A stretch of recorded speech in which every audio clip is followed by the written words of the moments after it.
Hello, everybody, and welcome to Geopolitical Trends, where truth matters. Excited to be with you as always. Have an interesting topic. Uh, Once I mentioned to you a few days ago, and I said I will wait till I sort of confirm certain informations before I came, or before I come on the air, rather, and provide you my own analysis. This one has to do with Iran testing the Khorramshahr-5, which is an ICBM. The key things that I was looking for is whether it can be a nuclear tipped, and the answer was yes. So the second thing has to do with Russia, whether they assisted Iran in launching some type of satellites. So this is what I'm going to be providing you today in my own analysis. And given that I wrote a book about Iran, I'm going to be sharing some excerpts from the book pertaining to what's going on. So let me first say hi to our wonderful community quickly here, guys, because I got a lot to cover today. Li Yang, as always, good to see you. Willie Holman, Carleon, good to see you here. Abdul Fal, Mohammed Mazharuddin, Truth Seeker, Coach Ohoy, good to see you. Taiwan Still, as always. Rafael, as always, good to see you. And yes, the West is playing with fire. I couldn't agree more. Juan KC, good to see you. It's been a while. So, and Sam Karina, good to see you here. Free Gaza, good to see you. And indeed, and who else is here? Salyu, good to see you here. Zhu Yum, good to see you. And Raven R, good to see you here. So, all right, guys, let's get into our conversation. Before I'll do this, I want to just do some housekeeping items.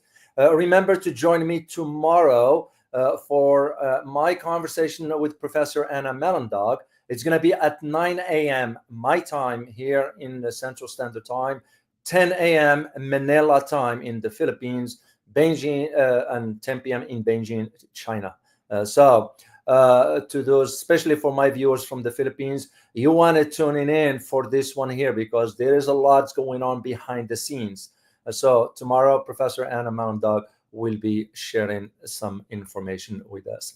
I am working on the analysis for you. I might do it tomorrow if I complete everything this afternoon. This one has to do with the 3 countries that are now seriously considering the nuclear deterrence. So in other words, will they move forward with it or not? So tomorrow I'm going to do the analysis for you and, of course, let you reach your own conclusion on that. So let's get into our conversation here. So as I said, Iran has tested now the Khorramshahr-5 ballistic. Here is what's interesting about this. Only one day after this new ballistic missile test, IRGC, Iran Revolutionary Guard Corps Aerospace Force, gives a fresh scare to Israel and the US. Why is this? It's because the IRGC Aerospace Force, we're talking about the Aerospace Force specifically, has shocked now Israel and the West with a new test of its qasid. It's the I think the Persian term for distant. Qasid, to those who speak the language, please correct me if I'm wrong. Qasid, satellite launch rocket. Very, very interesting dynamics. So, and I found it very interesting that you have the test of the ICBM and you have the launch of a type of satellite rockets. So you put the 2 and 2 together and figure it out. Doesn't take genius to figure it out. But what does it signal? What does it signify? What does it mean? It means one specific aspect. It's the ongoing technological advancements in the ballistic missile technology regarding Iran, which means what? That whatever the US did with the bombing didn't halt Iran's missile technology, that is so.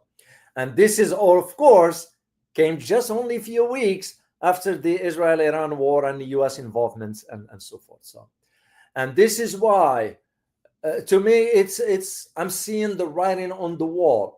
Almost, I feel I'm still cautious in my analysis, but I am still also I'm also convinced that I'm starting to see the signs that maybe Iran is at a turning point. And we're going to get to that towards the end. I don't want to jump to conclusions quickly here, but suffice it to say that the Khorramshahr-5 testing, that is, now I think I have a picture. But here's the thing, guys. The picture that I have is, I think, the Khorramshahr-4, not the 5.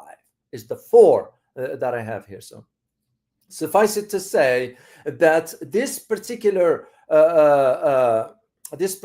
test of the ICBM that now puts Iran on the list of countries with ICBM. So, I mean, think about it. This is North Korea. So I got some images here, which I will share with you later on as to the statements coming out of, what's her name? Kim Yoo-jong. She's the sister of Kim Jong-un, the leader of North Korea. And if you know anything about this lady here, she doesn't bluff. You know, I don't know if you guys remember, right after the meeting of the US and right after the meeting of North Korea and South Korea, I think she bombed one particular building where that meeting took place. I don't think so she bluffs.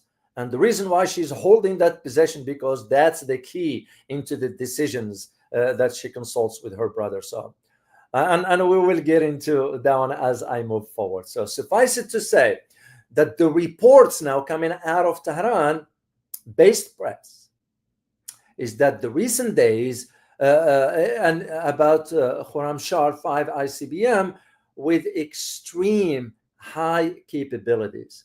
I think Iran is sending another message again to not only Israel, in this case, to the United States, because if you know anything about ICBMs, is they can reach the US.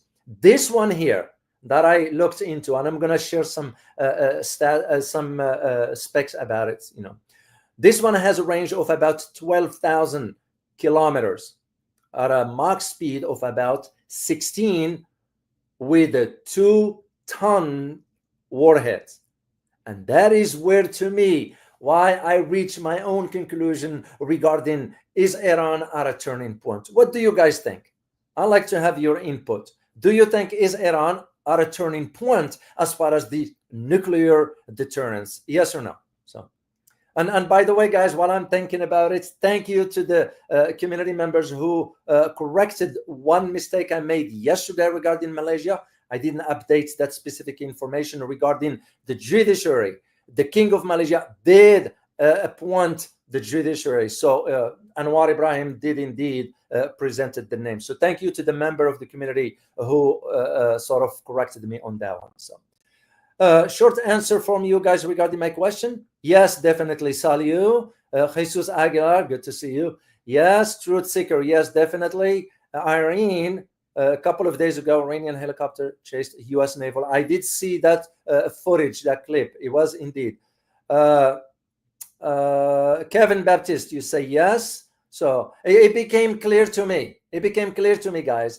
If Iran is announcing the testing of the ICBM, that just I'm starting now to feel, does Iran is Iran in possession as we speak of a nuclear deterrence? Might not be in the way you and I know it as far as a bomb, but some sort of, because if this ICBM that will have will be able to carry a nuclear warhead, remember one thing: with the United States dropping those bombs at Fardo and Natanz and all that, it didn't impact whatsoever the nuclear program in Iran.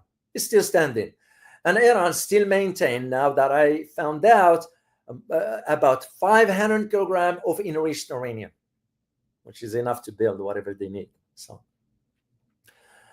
and this is where it comes to the concern as to why is this now both in Tel Aviv and in Washington. There are concerns. This is why Trump came in yesterday and saying, we're going to bomb Iran again if it doesn't stop its nuclear program. Come on, man. How much can you bark? Can you do that with North Korea? Hell no, because we know what the answer is going to be. It's because North Koreans will not think twice about launching war at the US. This is why we couldn't threaten or even hint at threatening North Korea, because they will launch it. They don't care. And first of all, before they launch that one, they will take care of all the US troops in South Korea and in Japan. And this is why I am thinking in terms of for the concerns that Israel now has as far as this particular aspect. And let me play a clip with you guys that usually wasn't circulating before, as to what Iran was able to do as far as destruction inside Israel, which wasn't reported at that time. So take a look here, guys, and we'll continue in our conversation. All right, let me share the screen with you, and you guys take a listen here. And this is the Weizmann Institute, which is considered, it conducts two aspects here, guys. It conducts the military and it conducts the scientific research. One of the top institutes inside Israel. He was attacked by Iran. So take a listen here, guys. You're looking at footage from Rehovot, Israel, where Iranian missiles struck the Weizmann Institute of Science during the 12-day Israel-Iran war in mid-June 2025. The Weizmann Institute is one of Israel's top research centers, with both civilian and military research and development ties. The attack came after Israeli strikes inside Iran, a targeted hit on Israel's scientific brainpower. Two buildings were destroyed, one for chemistry labs, still under construction, another for life sciences and computational biology. Over 45 labs wiped out, decades of cancer research, genetic cell lines and global biotech projects, gone. Iran used Imad or Qiyam-class missiles, both capable of precision strikes. You're looking at footage. Okay, I just wanted to share that with you guys to say. And my point in this, if Iran was able to at least reach the depth of Israel using its missiles, whatever it has, just think about with the capabilities of ICBM. I'm not saying they're going to go on a rampage but the deterrence is of a crucial to the Iranians. So what I found very interesting about this Khorramshahr-5 is that the announcement didn't come out of the Ministry of Defense.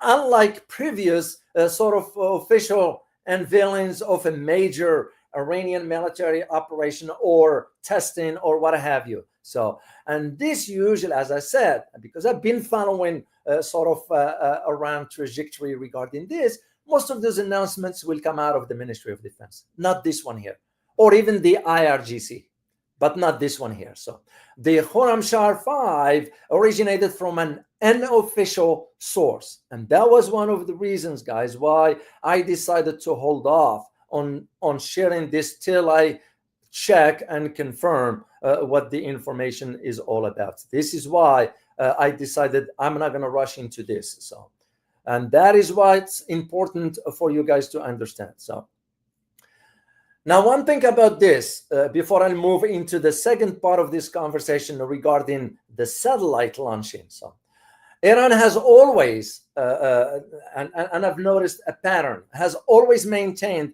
of course, its missile program is for defensive. But now when you have ICBM, the equation is changing. Well, rightly so. After what we did to the Iranian regarding not only the JCPOA, which the US pulled out unilaterally, as you know, or the Europeans now that they are turning back on Iran by threatening sanctions, And that's why it makes me wonder, why will Iran even consider now opening the door for the IAEA to come in, the International Atomic Energy Agency? The IAEA is the back door of the US government. Let me just say it straightforward. I won't even trust them. And what's his name? Rafael Grossi, you can't trust that guy. He's a flip-floppers. Of course, he's going to sort of issue the report based on what we want the people around the world to know. Oh, Iran isn't reaching this or that. They keep going back and forth. The IAEA, that is so. But here is the thing about this Iran testing here. Iran has always sort of maintained some sort of a self-imposed range regarding its missiles. Sometimes it reaches about 2,000 to 3,000 kilometers, but 12,000?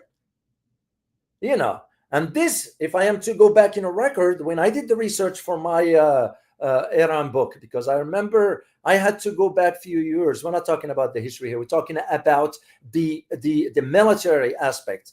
And I went back to 2015, as recently as the time of the GCPOA, and sort of reaffirmed to me that the Iran has always maintained that kind of range, 2,000, 4,000, within the vicinity of West Asia, that is so. And even the missiles from the IRGC were part of that. However, it never denied pursuing, because in the past, Iran said we never get involved in ICBM. Well, of course, things have changed. Policy will have to change to meet the new challenges that we are imposing on Iran. So to me, if I were advising the Iranian government, I would suggest, you better consider the North Korean model. Don't do the Libyan model. Don't do the Pakistani model, even though Pakistan did the same as North Korea. Withdrew from the NPT and moved forward. And this is why, once again, the reason I shared this clip with you is to highlight to you now the existing missiles, just the existing missiles that Iran were sufficient enough to neutralize certain aspects in Israel. I mean, just consider the ICBM, and it is my belief that this message was intended for the US given the recent threats by Donald Trump, that is. So. And when you think about the regional changes that's taking place in the Middle East or West Asia, geopolitically and from a security perspective as well, and when you consider the unprovoked Israeli-American sort of aggression against Iran, because it was unprovoked, there was no need for that. So there is now, I'm starting, and I get a word that there is now voices inside Tehran that now trying to redirect the trajectory of the nuclear program towards acquiring the deterrence necessary to protect the country. So, and this is why that possibility of the long-standing stance, it's being revised as we speak. And the testing of the Khorramshahr-5 is a testimony to that, in my opinion. So this is why, like I mentioned, the ICBM here is about 12,000 kilometers, a distance that covers the entire mainland of the United States. You get the point, right? And don't think that now, especially with Iran now using the Chinese Beidou system as far as locating targets, which won't be that hard. The one thing that I read about the Chinese Beidou system is can get as accurate as within 1 meter. That's it. And 1 meter for a missile, it's, doesn't have to be a 0%. 1 meter is not bad. It's not bad when you consider the comparison with the GPS. And this is, again, why I'm thinking in terms of what Iran decide to go ahead with this. It's, again, this is a nuclear deterrence, in my opinion. Why? Because the ICBM is capable of carrying nuclear warheads. Whether they will do it or not, I can't answer that one at this point. So, and when you think in comparison to Khorramshahr 1 through 4, those are basically estimated for a range of about, as I said earlier, between 2,000 to 4,000 kilometers. Khorramshahr-5 with the Mach speed of about Mach 16, which is approximately about 20,000 kilometers per hour, which is a typical of an ICBM in mid or sort of terminal flight. This is something to consider given what's going on. Liking this video so far? Don't just be a watcher. Go ahead and hit the like, share, and subscribe button. And don't forget to tap the bell so you will not miss any of my videos or live streams. This way, you will be supporting a channel that stands for the truth and objective reporting. The choice is yours. Thanks for your support. Now, let's just briefly, to those who might not be familiar, and again, I don't like to assume that, just in case, I always like to share the basic information regarding whatever I'm talking about, whether people know it or not. So, what is an ICBM? The intercontinental ballistic missile. So, the ICBM were first developed by the United States back in the late 50s. That's how far back we go. So, and of course, it continued to be sort of a critical weapon at that time regarding the U.S. Nuclear arsenal, and still today.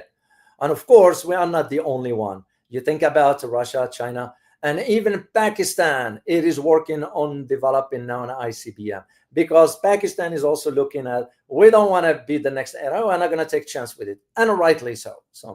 And the range of the ICBM when they came on were about 6,000 to 9,000, to my knowledge, at that time. So, which basically makes every location on the world, any target in the world, more vulnerable. But not with what, for example, the Chinese have now, or the Russians, as far as their capabilities. Here is the important thing that I need you to understand before I move into the second part of this analysis here, is the nuclear deterrence. That is one of the key, I think, why Iran announced this at this particular time. So ICBMs are a cornerstone of a nuclear deterrence. And I am starting to feel more comfortable moving into that direction of stating, I think Iran has the nuclear deterrence to this. The US will have to think now twice about targeting Iran once again. Like I always say, think about the example of North Korea. Can the US dare to threaten North Korea? Because we know what is going to be happening. And either Kim or his sister, they ain't going to think twice about doing what is need to be done for them. They're not going to. That's why we in Washington, they cannot take a risk with this. We can take a risk with Iran right now, but now with the ICBM, no, because it is a nuclear deterrence. That is what I need you to understand. The other thing is that the concept of this nuclear deterrence is that the threat of a devastating retaliatory if ICBM is used. Of course, the Iran will reserve the right to defend itself like every other sovereign country. And this is why I don't get it when Donald Trump is barking loud about, we're going to threaten Iran, we're going to bomb Iran again if they don't stop. And I shared this with the community. Come on, Donald.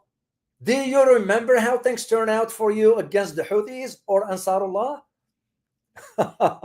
That's, to me, that's when you realize what the American so-called politicians or leaders, they just bark. No more, no less. No more, no less. So, and that's, again, the message that Iran is sending with this ICBM, because the capability to deliver a nuclear warhead across continents, which means if Iran is attacked, it reserves the right to strike right here at the US. And again, do you think they're going to hesitate? I don't know. It's because you're looking at an escalation. What do you guys think? In your opinion, based on, and don't think emotionally here, think strategically.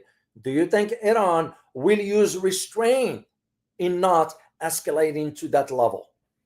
So, no. But one thing is sure, not only with this ICBM, the Khorramshahr-5, is that Iran has already demonstrated this technological capability when it tested the hypersonic Fatah. So that is one of the key things you also need to understand, because the hypersonic, the Fatah, also reaches a speed of Mach 15. So, and of course, the Fatah missile has a special sort of resistant materials and the complex sort of guidance to it. And now with the Iran ditch, which already ditched a GPS, the US global positioning system, and adopted the Chinese Beidou, as we say the saying, sky is the limit, which means they can pinpoint exact targets as where things are. So, and one other aspect I want to mention quickly here, it has to do with another feature of the Khorramshahr-5 ICBM, and this is according to the reports. So, it's 2-ton warheads, which is said to be compatible in power to American bunker buster bombs that we used. You know what it means? If the US will use a bomb, Iran will use a missile. So, and that's one of the, and then regardless whether it's 2,000 kilometers, 5,000 kilometers, or 12,000 kilometers, the Iranian Defense Minister, Brigadier General Aziz Nasir-Zadeh, I think I have a picture of him right here.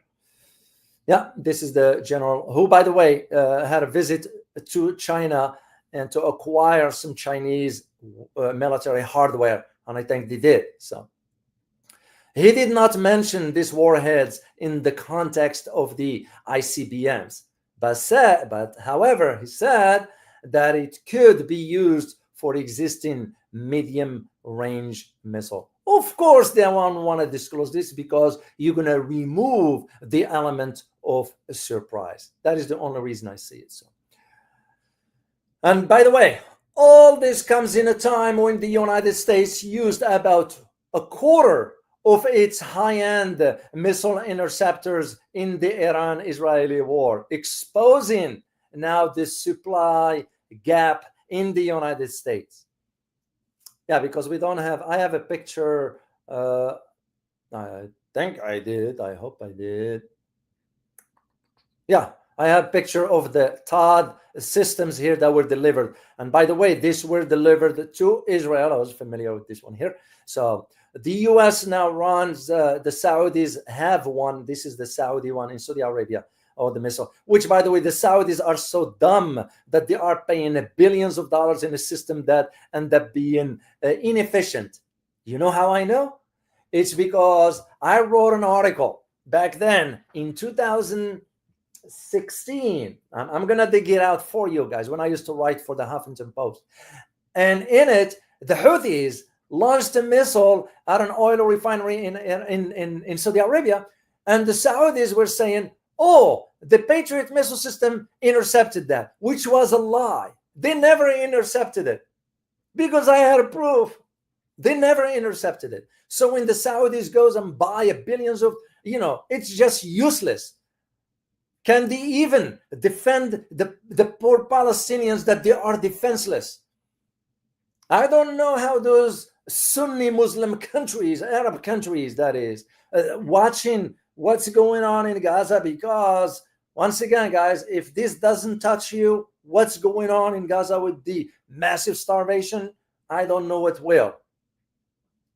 That just, like I always say, it was only the Houthis or Ansarullah, they were able to march into the street, while other Sunni Muslim countries, especially Jordan, Egypt, their security clamping down on the demonstrators.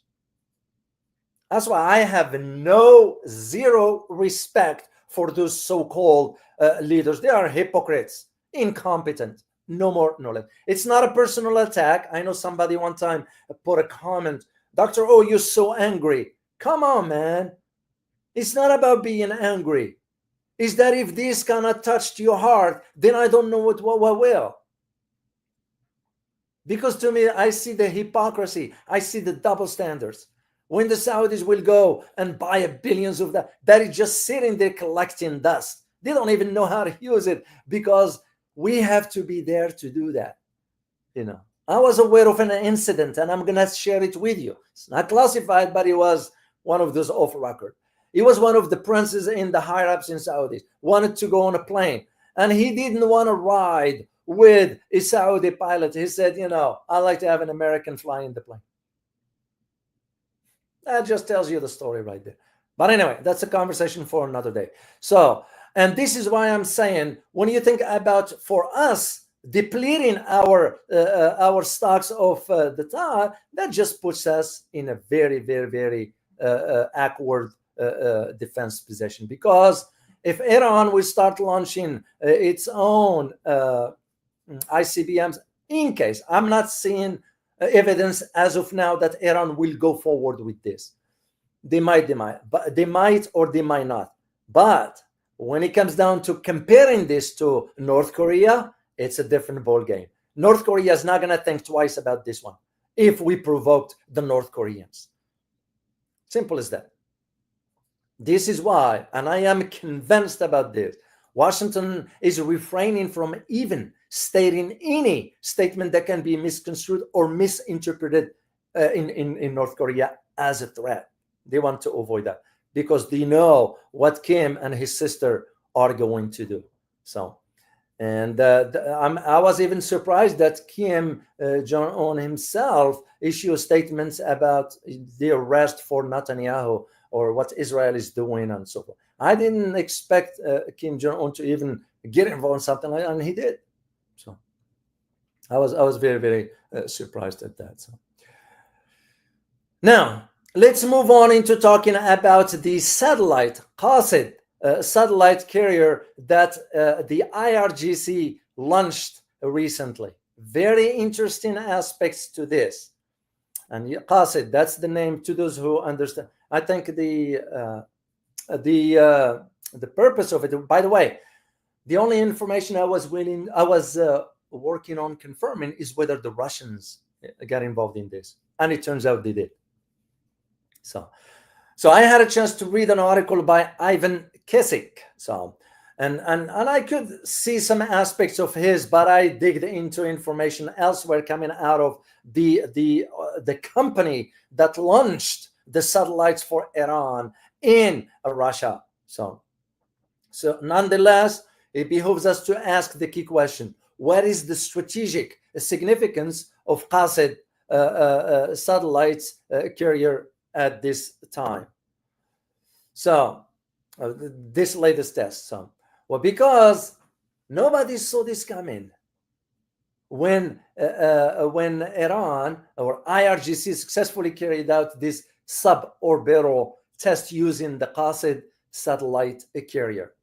And this has two objectives to it, in my opinion.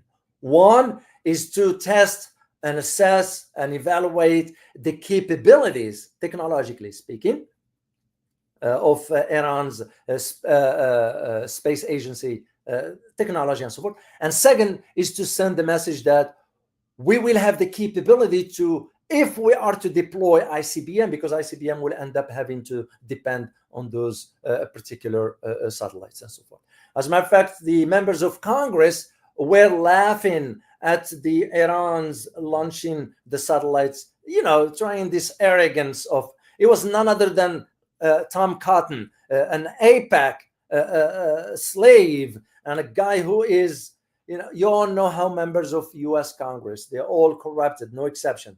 There's one or two. One is Thomas Massey. I've been reading on him, but the rest, you all know what it is. But we're not going to get into that. So suffice it to say that the launching of this orbital by the IRGC, because it comes at a crucial time for Iran to enhance its capability of its satellites.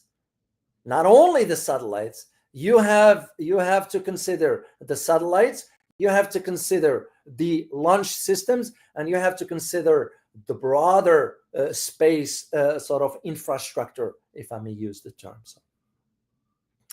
And this is, once again, if I am to think, given the what's going on the geopolitically speaking, or what's going on the geopolitical landscape, Iran wanted to ensure moving forward with the acquisition of the Chinese hardware, and also the Russians now assisting with the satellites and the deployment or the testing of the ICBM.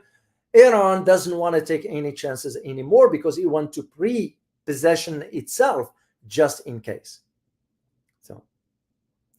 So when we think about this Qasid carrier rocket. What is it? Qasid means Persian for messenger. That's the term for it. So what does it mean? In a simple language, and I'm not getting into the technical side because that's not my background. So I don't get involved in something I do not know much about. So I kind of stick to what I know the most. So, but suffice it to say that you read on certain aspects, at least for me to inform our community, is that this particular rocket is a 3-stage satellite launch. What they just did. Let me share again the picture with you right there. So the launch vehicles deployed by Iran, IRGC, Aerospace Force. So, and the purpose of it was to place those small satellites, one of them for recon and imaging, into low orbits. Well, when you think about recon, or reconnaissance that is, and imagery, that's usually you think about targeting. This is what we were doing by providing the Saudis and the Emiratis against Houthis or Ansarullah a few years ago when they were targeting, the Saudis and Emiratis couldn't do it on their own. We were the one providing the targeting and all that. As a matter of fact, some might have even get involved in flying certain planes or even use the drones, American ones, because the United Arab Emirates, Qatar, Bahrain, Saudi Arabia, Jordan, they are all incompetent, basically. They all here, they come over to train. I was involved in training some of their special ops and all that back then, but they kind of just not up to the task. I'll say it straightforward. So now, when you think about what does it mean for and by the way, this test took place on July 21st of this year. So it wasn't far. So it was launched from the Khomeini Space Center. Remember, there are 2 events going on right now. One of them is the one that the IRGC, Aerospace Force, did, and the other one has to do with the Russia carrying out satellites for Iran. So 2 significant events. All of them coincide with the testing of the Khorramshahr-5 ICBM on July 25th, 4 days ago. This is why I decided to hold on sharing this till I confirm a few things. And once again, you're going to think in terms of, how significant is this? How important that is? Well, it is, because when you consider what the Russians have did by blasting a new Iran satellite space on July 25th.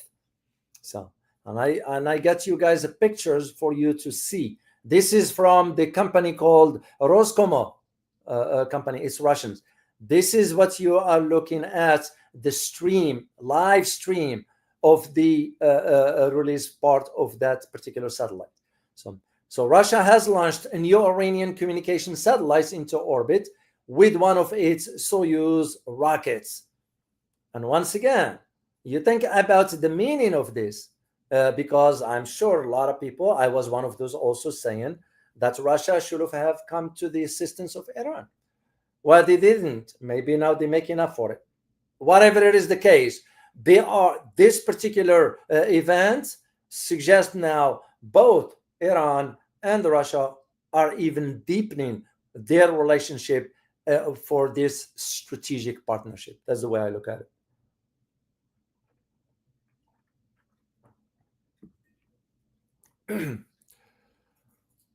Okay, let me make sure.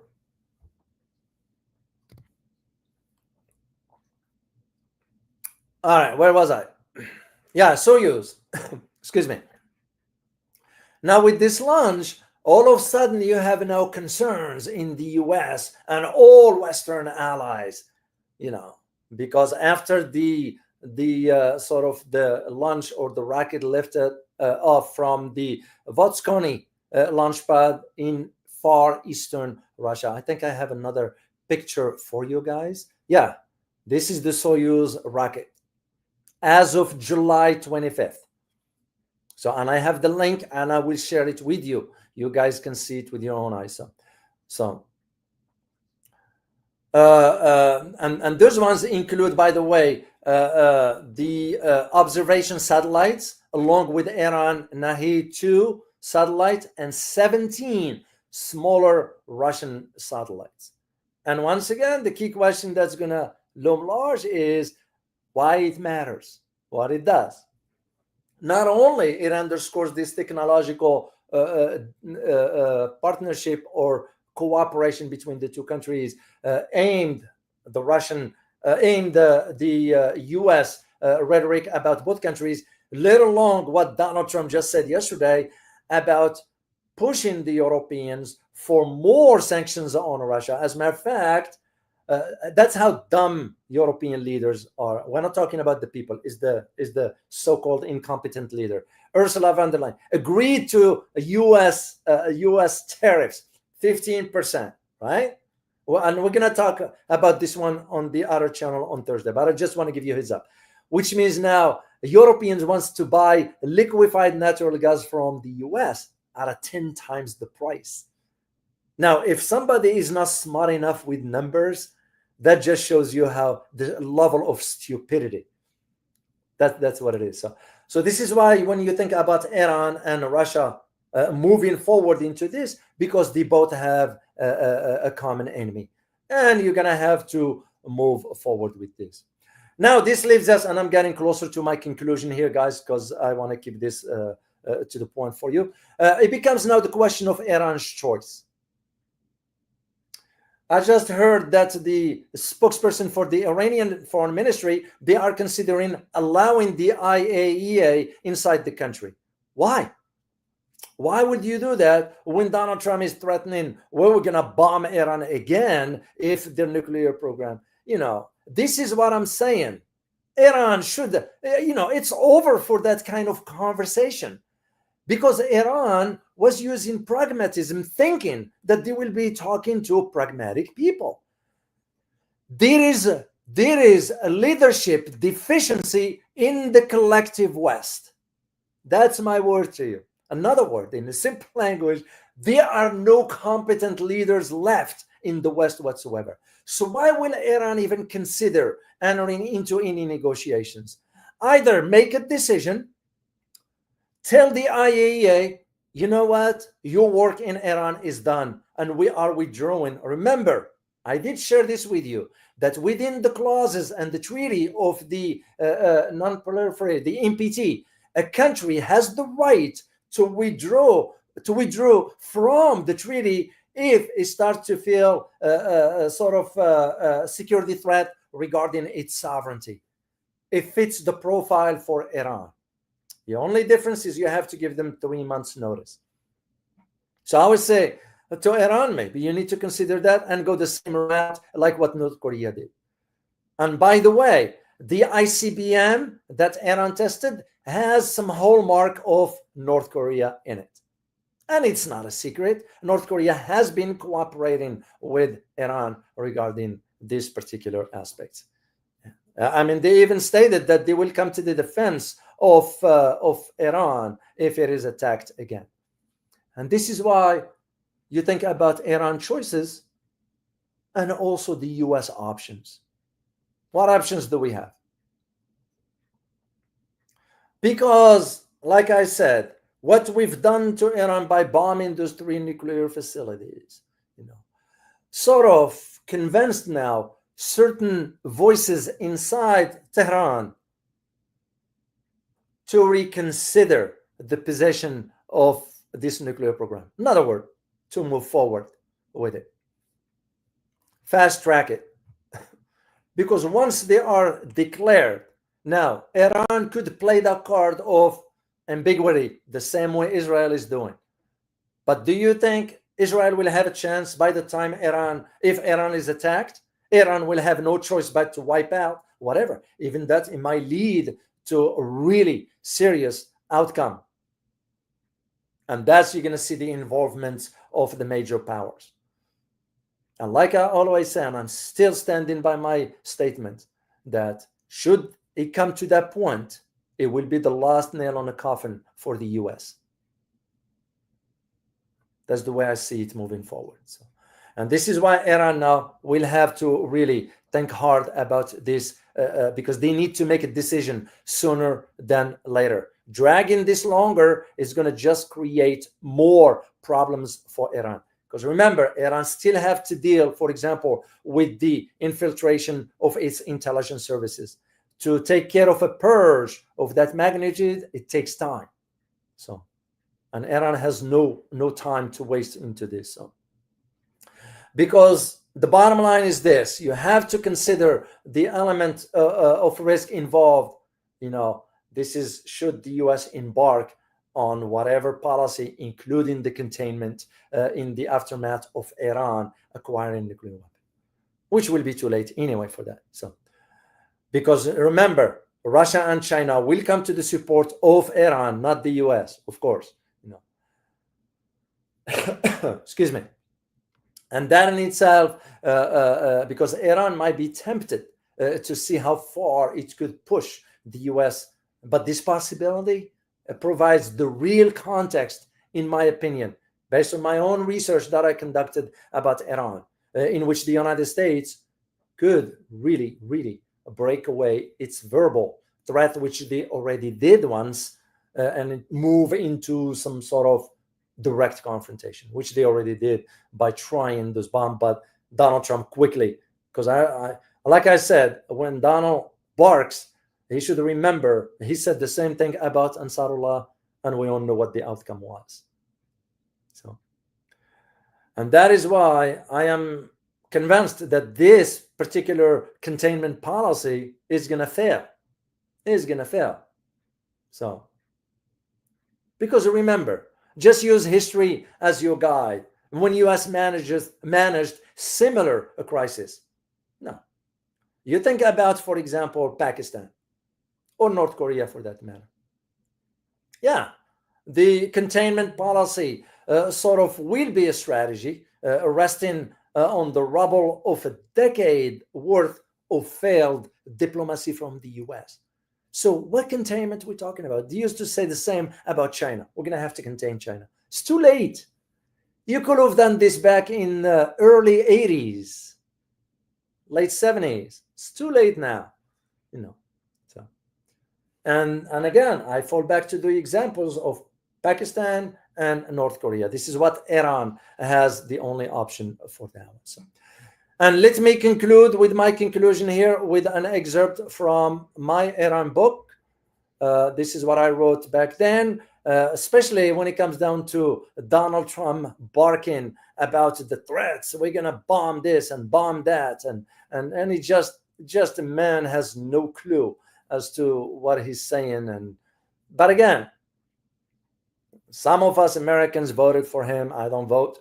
I will not vote for anyone anyway, because there are no qualified candidates anyway. So here is what I wrote, and I'll conclude with this one here. When an American president gives foreign policy statements to Iran and other countries, those countries hear only meaningless bravado, absurd prating about global leadership. A global leadership being a rare political commodity these days. America lacks resolve, and its greatness in standing for so-called freedom and democracy amounts to nothing but a consumption of ink. That's it. That's how I see it. Anyway, guys, I hope you enjoyed listening to this brief analysis. Let me say thank you to our wonderful supporters. Thank you, Army with Harmony, for gifting a membership to another individual here in the community. Thank you so much for that. Kevin Baptist, as always, greatly appreciate your continued support for the channel. I'm very grateful to you. You're a doctor of militarily. Do strategies learn more from past military defeats or victories? Curious in your opinion. They learn from defeats, in my opinion. Because victories, you might think it's easy, but it's the defeat part that you have to be concerned about. That is, to me, in my opinion, where the and if you that's why I keep saying about Iran needs to make a decision, because the US saw the outcome with Pakistan and North Korea. What can we do to Pakistan now? What can we do to North Korea? Nothing. That's in my opinion. So, Rafael, as always, appreciate your continued support and generosity in support of the channel. I'm very, very grateful. Doc, I was watching Russian TV. They said that they know that Europe and US are broke and disaster for them are soon. Russia will not be one to take care of them in the next 100 years. What you say? Well, the first part of the statement is accurate, because when you think about, you know why we forced the European to buy liquefied natural gas? Because we wanted to figure out how we're going to manage now the massive debt. As a matter of fact, the U.S. government now, Donald Trump, pathetic government, is asking us to give donations to help them with the national debt. How ludicrous! You know, I'll give donation to somebody who deserves it. But how can I give you donations when you are the one creating the problem? That just doesn't make any sense whatsoever. So you're absolutely, the first part is correct. It's the US and Europe are sinking economically. They're just not going to admit it. Look no further than how England is. I talk to people in England. It's very bad. Of course, Stammer is showing up this attitude of, we're going to fight the Russians. But no. But also, the Russians sort of take care of Europe. I don't see them doing that. Russia now sort of learned the hard way. Once again, history tends to teach us certain things. Russians will never, ever trust the West again, ever. And they shouldn't. Same thing that Chinese now doing. You can't trust the West. So, and that is the same statement I would say about Iran. They need to learn the hard way. So once again, thank you so much, Rafael, for your support of the channel. To those who wants to support my upcoming trip to Asia, here's the link. Let me share the link with you in the chat box. I'm very grateful to already those who donated in support of this particular trip. I have one in mind that just donated this morning, and I want to give it a shout out if I could get to it. Bear with me here, guys, quickly. Buy me coffee, because it's just the right thing to do. Yeah, Rocky. I want to say thank you to Rocky, to Ice, Kiki, Paul, American citizens, and others. So thank you so much for your support for my upcoming Asia trip. And to those who supported the channel, there's the link for it should you decide to. And I also want to thank Paul for sending a donation through PayPal. So truly appreciate you for that. So, all right, guys, remember to join me tomorrow at 9 a.m. That will be my central time here. It will be 10 p.m. in Manila for very interesting conversation with Professor Anna Malandag. I will be working also, and I'll do a live stream for you later on about the analysis regarding those three countries that are really considering. I have doubt about two, but I am thinking one will go forward with it. So anyway, thank you so much for being here, guys. As always, I truly enjoy sharing this time with you, and I look forward to seeing you next time. As always, remember, geopolitics impact your daily life in more ways than one. Till next time, guys. Bye-bye.